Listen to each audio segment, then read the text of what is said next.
Глава Кабмина Адылбек Касымалиев принял участие в форуме «Летний Давос-2025», который проходит в городе Тинтянь. На полях мероприятия он провел встречу с временно исполняющим обязанностью председателя Всемирного экономического форума Питером Брабек-Литматом и с экс-премьером Великобритании Тони Блэром.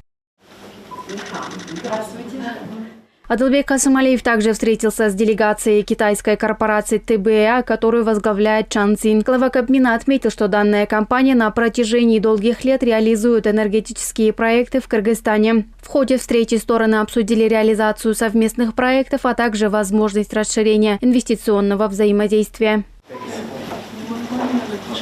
Глава Кабмина провел переговоры еще с рядом китайских компаний. В частности, он встретился с представителями госпредприятия Dongfang Electronic Corporation. Эта компания считается одним из мировых лидеров в сфере производства энергетического оборудования. Стороны обсудили перспективы развития сотрудничества и реализации масштабных проектов в сфере энергетики.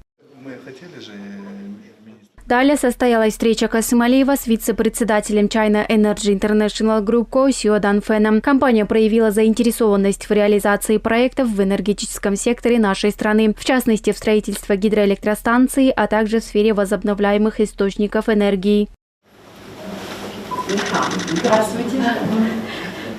Кроме того, председатель Кабинета министров встретился с представителями компаний Reclaim Group и Hengyu Group, в ходе которых обсуждены перспективы совместной реализации проектов в области строительства и инфраструктурного развития, гидроэнергетики и водохозяйственной инфраструктуры. По итогам встречи стороны выразили заинтересованность в развитии сотрудничества. Аймерим Назарова, Бекзат Машрапов, ЛТР Бишкек.